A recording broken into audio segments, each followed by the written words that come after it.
எண்ணிக்கையா என்று. அன்பானவர்களே, அல்லாஹ்வின் தூதர் ஸல்லல்லாஹு அலைஹி வஸல்லம் அவர்கள் 40 வயதில் நுபுவத் கிடைத்தது. 3 ஆண்டுகள் தாவா அழைப்பு பணி செய்தார்கள். வெறும் 60 முஸ்லிம்கள். ஹுதைபியா உடன்படிக்கையின்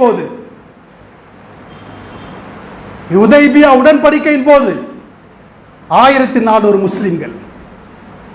மக்கா வெற்றியின் போது 10,000 முஸ்லிம்கள்.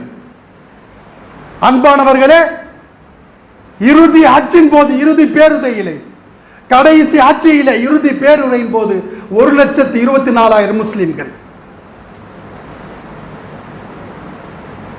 அது பல்கி பெருகி பெருகி இந்தியாவிலே இன்றைய நிலை இந்தியாவிலே 30 கோடி முஸ்லிம்கள், பாகிஸ்தான்ல 27 கோடி முஸ்லிம்கள், பங்களாதேஷிலே 20 கோடி முஸ்லிம்கள், இந்தோனேசியாவிலே 40 கோடி முஸ்லிம்கள், ஆப்பிரிக்கா கண்டத்திலே 40 கோடி முஸ்லிம்கள், ஐரோப்பிய கண்டத்திலே 15 கோடி முஸ்லிம்கள், ரஷ்யாவுக்கு உட்பட்ட நாடுகளிலே 12 கோடி முஸ்லிம்கள்.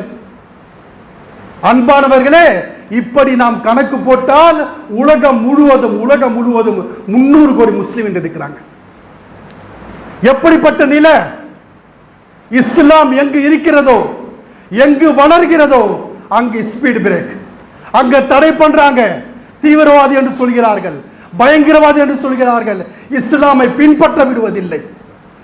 புர்காவா போடக்கூடாது, தொப்பியை அணியக்கூடாது, தாடியா வைக்கக்கூடாது, குர்ஆன் ஓடக்கூடாது என்று பல நாடுகளிலே தடை. அப்படிப்பட்ட தடையை கூட உடைத்து உலக அளவிலே 300 கோடி முஸ்லிம்கள் இருக்கிறார்கள் என்று சொன்னால் எப்படிப்பட்ட வளர்ச்சி!